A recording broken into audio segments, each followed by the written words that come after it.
It's a pretty day today. I hope you're having a good day.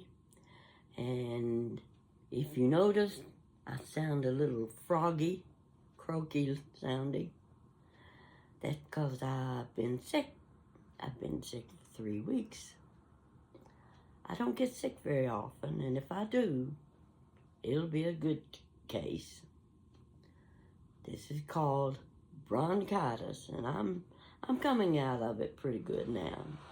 But I've laid on the couch so much that I've worked a hole right in the middle of the couch. So I decided I've got to go to the doctor. I'm not one that likes to go to the doctor. I have to be kind of hog-tied and dragged. This time I said, yeah, I'm having trouble breathing. So I said, they're not going to take me in today. I'm just wasting my time, but I called anyway. And I said, is there any chance that my doctor can take me today? And she said, well, no, but Dr. Johnson's here. He has an opening at 2:30. I said, I'll be there. It was 12 o'clock. Called my daughter and I said, you're going to go with me to the doctor? I don't want to go alone. She said, I'll pick you up at 2 o'clock. We were there. Now, ladies, this is for you. I walked into that office. That was the best looking man I ever looked at. Even Jan thought so. She'd already warned me. He is handsome. It was worth being sick just to sit and look at him. Well, you know how far that goes. I'm an old lady. I can still appreciate a good-looking man when I see one. So anyway, he gave me lots of medicine, and I came back home, and I've still laid out on the couch, taking one pill after another.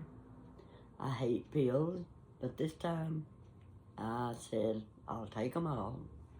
I'm getting better, so bear with me if I start to cough or clearing my throat a little bit. I decided I wanted to tell you a little story. Of course, I can't tell you a situation that doesn't have a story to go with it.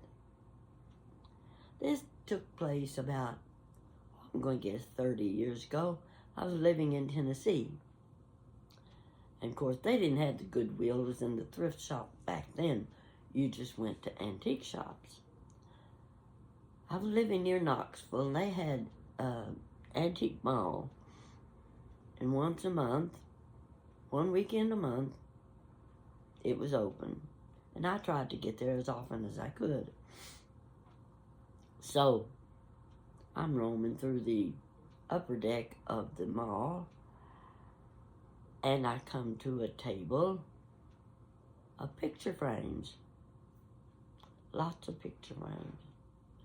You remember back in the day when you buy a new billfold or wallet, and you'd open it up, and there'd be a little picture pocket there that you could put your photograph in, or your license, picture of your license, driver's license. And it would be a picture of a movie star. Well, all of these picture frames were the same way. People bought picture frame, movie star picture, Lana Turner, Burt Lancaster, Cary Grant, and they never took the movie star pictures out of those frames. They just put their photograph in front of the photograph of the movie star. And that way, years later, people would find those old movie stars' pictures in their picture frame. And they were keepsakes. Well, I'm standing there looking at them.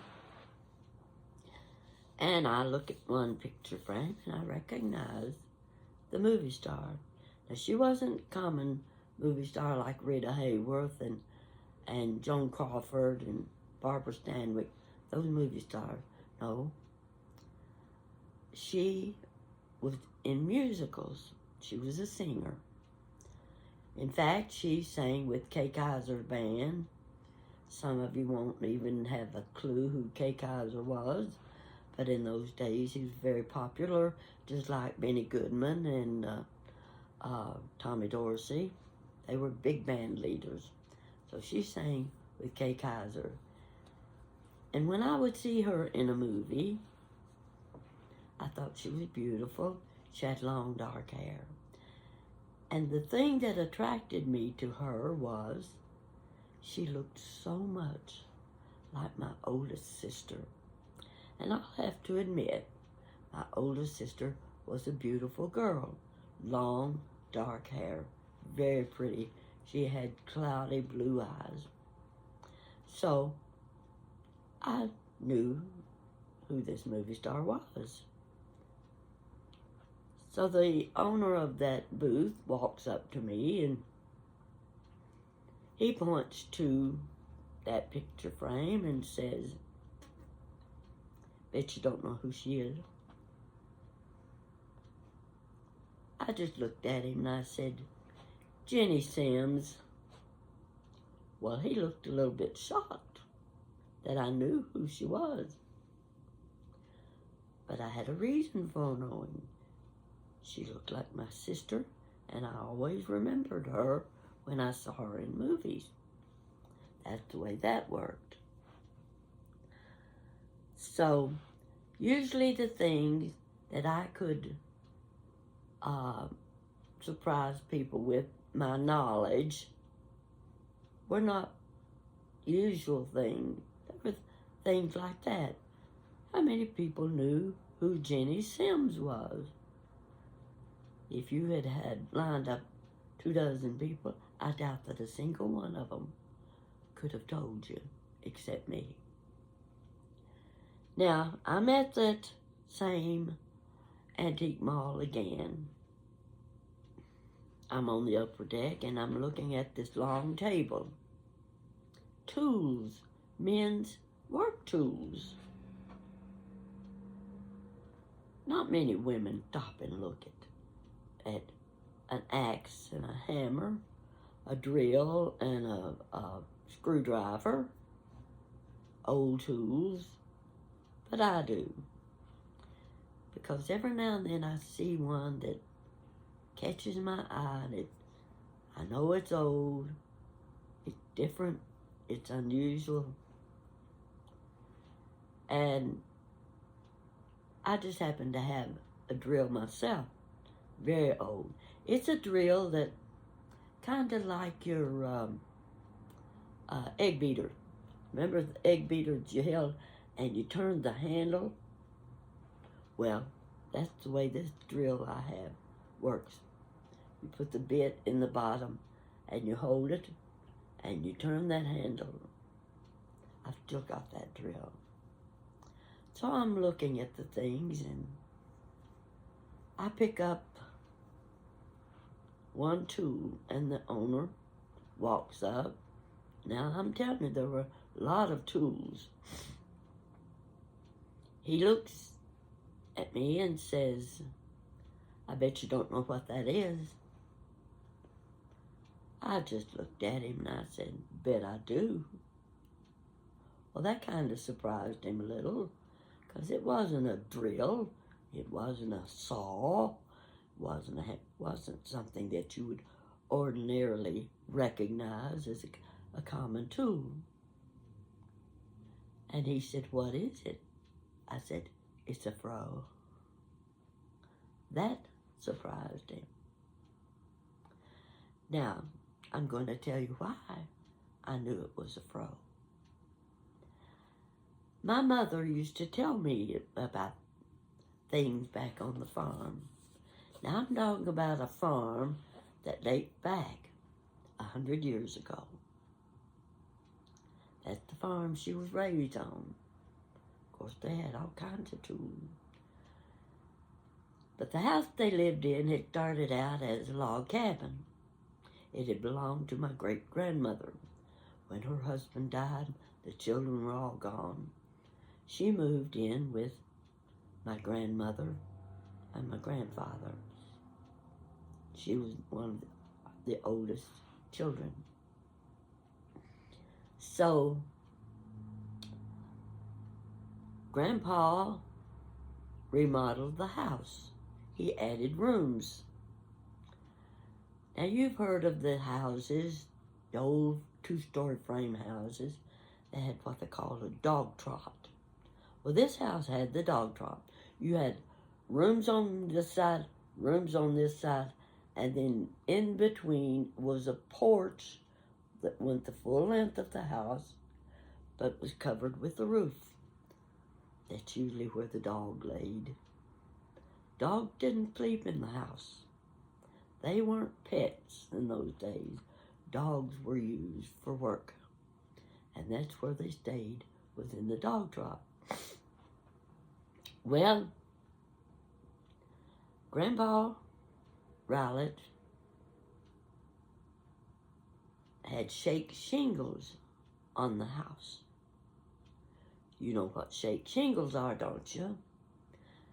Usually you'll find them in houses in wooded areas, and the old look with the old stone fireplaces. You'll look up and you'll see that the house has shake shingles. Now, the Froe was used to make those shake shingles. It's shaped like an L. One strip of it is wood, the other strip is a metal sharp blade. And someone seemed to think the reason it was called a froe was because it's like the expression to and fro, to and fro. So you held the wood handle and you came down with the metal blade. It would be an upside down L. You came down with that metal blade on your log, and you worked with the grain of the log, and you cut it in strips. That's what made your shake shingles. Next time you're out driving around, look for one of those houses that has shake shingle roof, and you'll understand what I'm talking about. And of course, as the wood weathered, it turned darker, sometimes gray, brown. But they're beautiful, beautiful roofs. So the Froe was used for making shake shingles. I kind of shocked the man a little bit when I turned to him and said, "It's a Froe." He didn't expect me to know that. And I wouldn't have known it if my mother hadn't told me. Those were the things she taught me. She told me about her butcher knife that she'd been using for years and years. That butcher knife was still in the kitchen cabinet drawer when she went into the nursing home at the age of 99. It had already, the edge of the butcher knife was wavy. It had been used so much that it had worn down. The handle of that butcher knife was wood. It had 2 screws in it, next door my neighbor. He made that butcher knife for her long before I was born. And that's the only knife. I never saw her pick up a paring knife. She had them. They were in the kitchen cabinet drawer. She had that paring knife. But the one she used was her butcher knife, about that long. Oh, I'd say at least 12 inches long.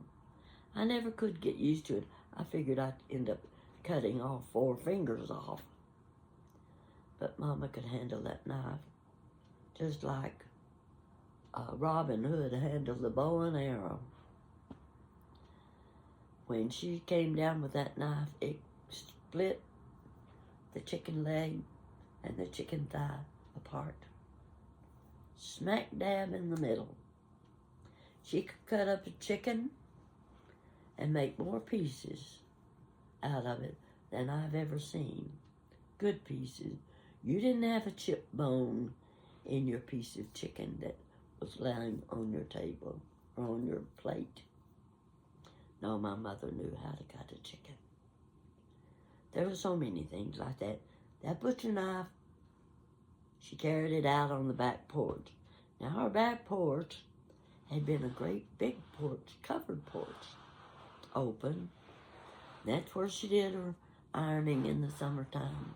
That's where she had the washing machine and the big galvanized tubs to do her laundry. Well, Daddy built a back bedroom. When he did that, that cut the size of the back porch in half. But it was still a covered porch, and it was screened in. I can remember getting home from school. We kids were always hungry. We wanted a snack of some kind. Now, we didn't have Oreo cookies. We didn't have candy bars. We didn't eat bananas. We ate mayonnaise sandwiches. I know some of you think mayonnaise sandwich isn't a sandwich. It was for me. Loved my mayonnaise sandwiches. But I'd go out on the back porch when the cabbages were coming in. And Mama had a big old enamel dish. We call it a dish pan because you wash dishes in it. And she would have her heads of cabbage in that big enamel pan. And I can see her now come down, whack that cabbage in half. And she cut, and she cut, and she cut. She was making kraut. But she'd get to the core of the cabbage head, and she'd pull that out. She'd hand it to me. I'd go to the kitchen, I'd get the salt shaker. I'd shake a little salt on that, and I ate it like it was a candy bar. That was my afternoon snack, after school snack. If she was preparing potatoes for supper, we had a lot of fried potatoes for supper. She'd cut potatoes, she'd quarter them, and she'd hand me a rib. I call it a rib. She handed me that piece of potato. I went to the kitchen, got the salt shaker, sprinkled a little salt on my piece of potato. That was my afternoon snack. It was a little different then than it is today. I don't think children would understand about eating vegetables for snacks. And they wouldn't eat them. Not when they have the choices they have today. Not when they can take a quarter or $1 and buy the snack. We didn't have money for the thing like that. About once a week, we'd get a popsicle. And back in those days, popsicles came with 2 sticks. Well, you didn't eat the 2 sticks by yourself. You broke that popsicle in half, and you handed half of it to your sister, and you ate the other half. Well, there's one thing for sure. It didn't have time to melt on you and run down your fingers. Because just having 1 stick, you could eat it fast enough. In the wintertime, I wish I could remember the man's name. My sister could tell me. He was the iceman. They delivered ice in the trucks. Big blocks of ice like this came from the ice house down in the south end of town.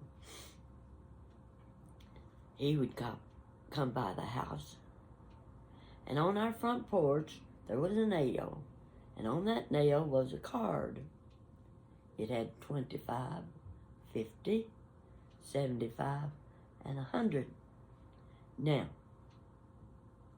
you showed the iceman how much ice you wanted because you didn't have a refrigerator. You had an ice box that kept your cold items in, and you had your big block of ice. So your ice would hang in a diamond shape, and at the top would be the number of pounds that you wanted. So he would chip off with that great big ISO kid, chip it off, and you'd get either 25 or 50 pounds, whatever was at the top of that ice card. We would follow the iceman when he parked his truck and he was chipping the ice off. There'd be big chips that come off, about the size of an ice cream cone, and he'd hand it to us. We always had a sock or rag with us because we knew we were going to get a piece of that ice. We didn't have to pay for it. It was just as good as eating an ice cream cone. It was as good as eating a candy bar. We licked on that big cone of clear, sparkly ice. It was so good, and our hands were just freezing. But that didn't matter.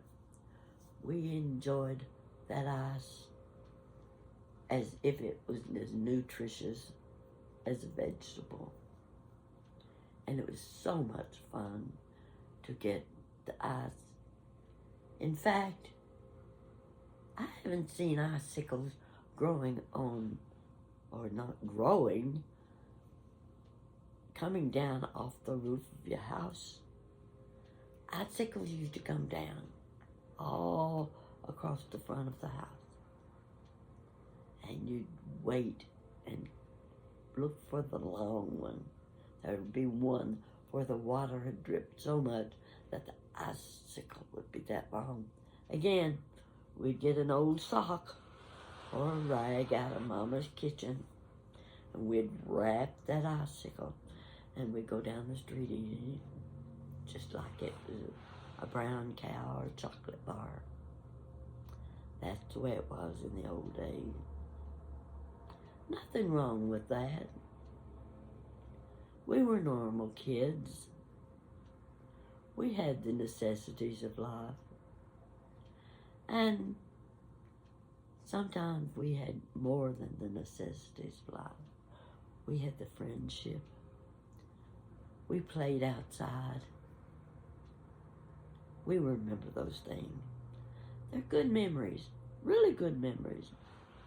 So, next time you have an unusual item, you pick it up and you ask, Granny Pat, what is this? Let's see if I can answer your question.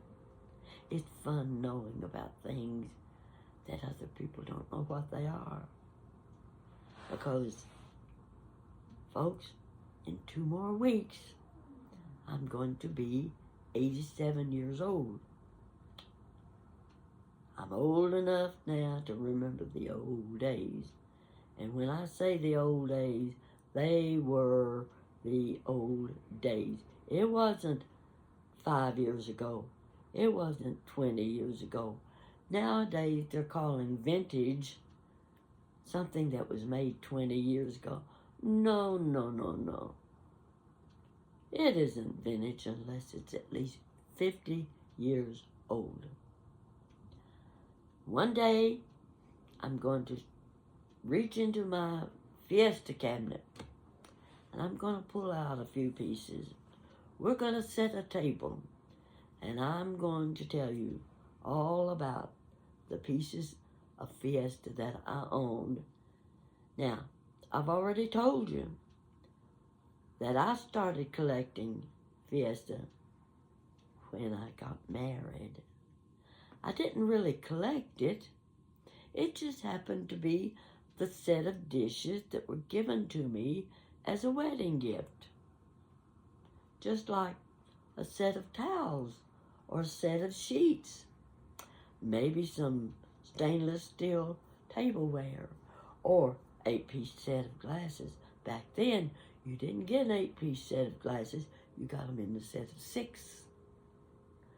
I even got a set of stainless steel tableware, and it came as a set of 6. And the young man that sold it to me was a door-to-door salesman. That was about 1958. I've still got that set of stainless steel. And on the handle, it's got a little pattern, little white drip of wheat. It's a wheat pattern. The wheat pattern was popular in the late 50s. And I've noticed the China patterns are coming back. The new China has the wheat pattern on it. I even had the kitchen table with the wheat pattern on the top. Now, it didn't have the chrome legs. It had wrought iron legs. That was my first kitchen table and chairs, 1958. I could go on and on about the doodads. We called them doodads. The little kitchen things. And another thing I want to show you later, my collection of cookie cutters. Used to make a lot of cookies. I don't make those cookies anymore. Nobody here to help me eat them, for one thing. And for another thing, as I'm putting one tray of cookies in the oven, I'm taking another one out and I'm eating them one at a time. Can't afford to do that. Not good. And I don't have anybody to help me eat them, so I don't make cookies anymore, but I've got my old cookie cutters. And we'll go over them. We'll talk about them. Some of my kitchen doodads. I don't know, this isn't much of a story, but I just thought you might enjoy learning what a Froe tool was. Next time you're out at a flea market and some man has a table full of tools, start looking at them. See how many of them you recognize, and see if he has a Froe tool. And if he doesn't, ask him, just so you can find out if he knows what it is. Show him how much you know. Just because I'm 87 years old doesn't mean I've lost it all. There are a few things I remember that you may not remember.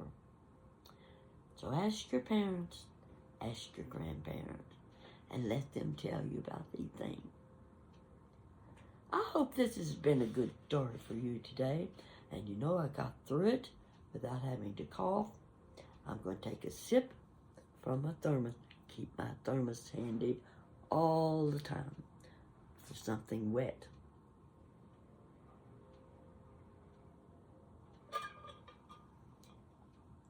I've enjoyed telling you this story. And I'm going to look around and see if I have a few other things that I can talk about. Because the thing I enjoy most is looking at one of my vintage items and remembering why I have it, and remembering it has a story to tell. You remember that too. When you buy something new, remember when you bought it, where you bought it, and why you bought it. Because someday, it's going to become an antique. I'm glad you've watched me, and my bronchitis is getting better. The hole in my couch is getting deeper. And I'm having to flip the cushions now so that I don't fall through the middle. That's my story for today. And you have a good day. Thank you.